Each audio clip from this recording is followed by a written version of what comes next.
Okay, 2000 and neon clutch. This one's got the D as the 11th digit, so it's the American version. And the best thing to do first thing on any auto repair is either have an account with ALLDATA, go to their website and look up the instructions, or go to your local library. Use your library card number to log on their computer. Hit databases A to Z, then go down to ALLDATA, hit that, hit select the vehicle,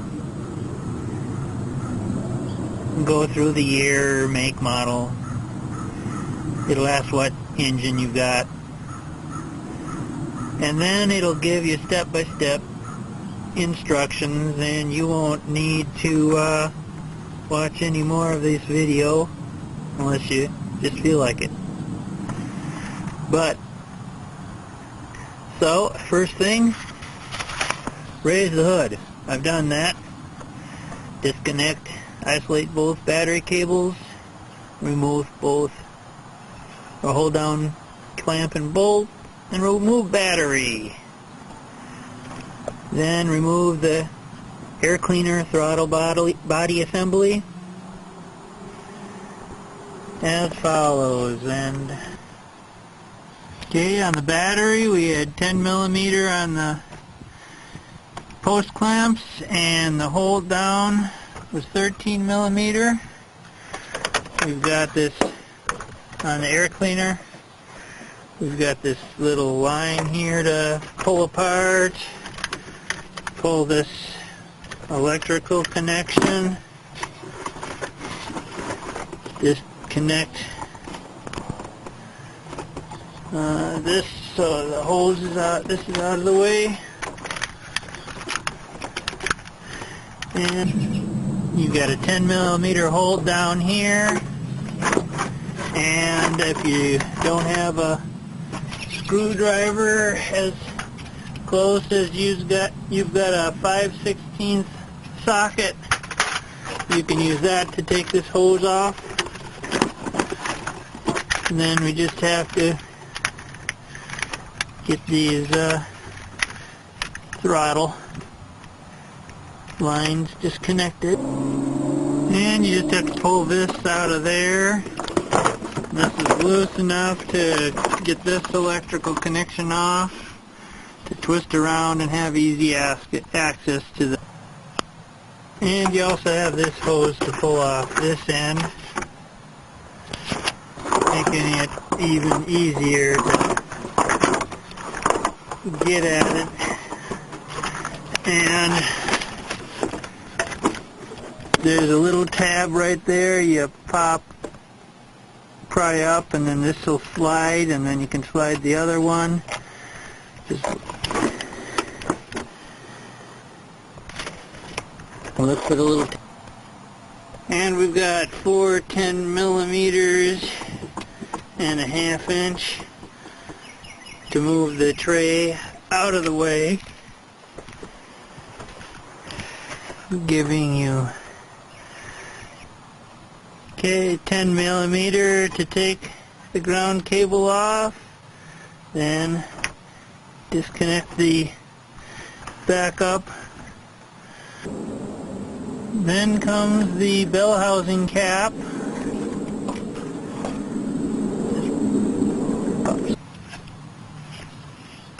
Okay, now I gotta pull these clips off. I'm sure they are rusted on really nicely, but looky here. That's not on very secure, is it? So I guess I'll be replacing this one or doing something with that, because it should look like this.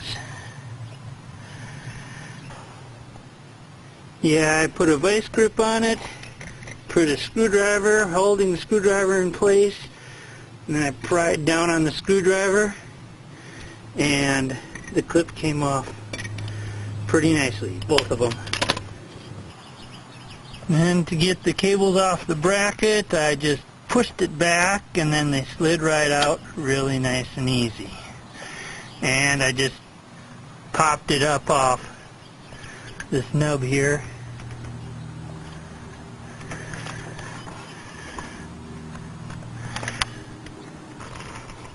Yeah, 2 1/2-inch bolts were holding the bracket for the clutch cables. I don't know where the third one went, but... And we've got the speed sensor connector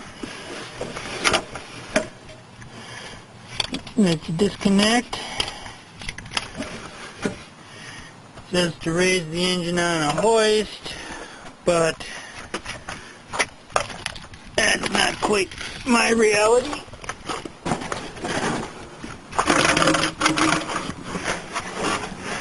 So,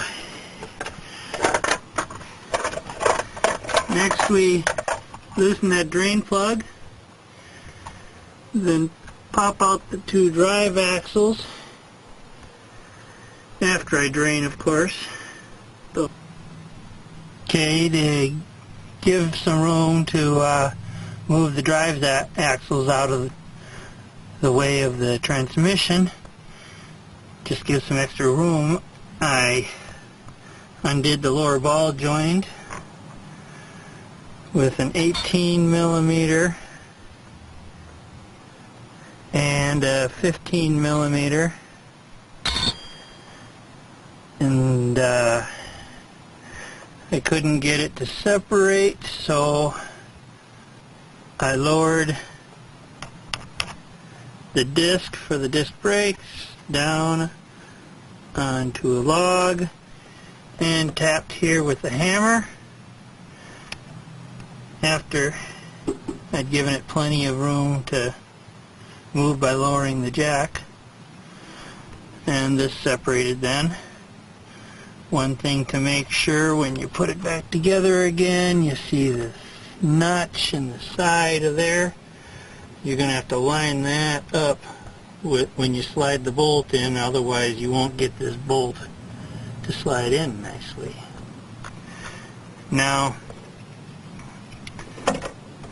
the power steering rack, or outer ball, or outer tie rod end, used a 3/4 inch, and normally you can tap up with a hammer, but it didn't want to do that for me. So underneath this metal bracket I slid a pickle fork and got it between there.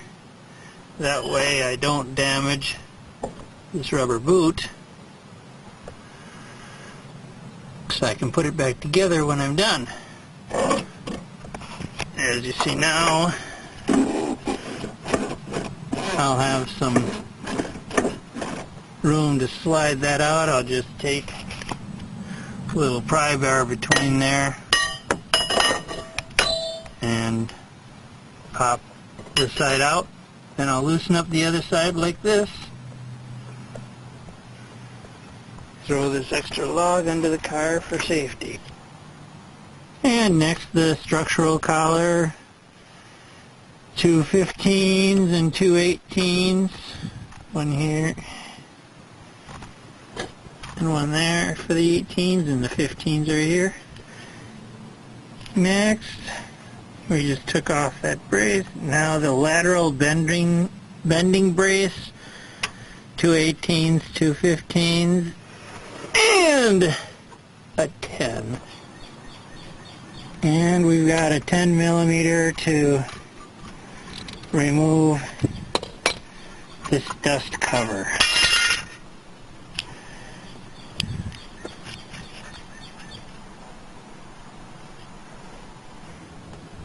And we've got another 15mm right here for this lateral bending brace going to the transaxle.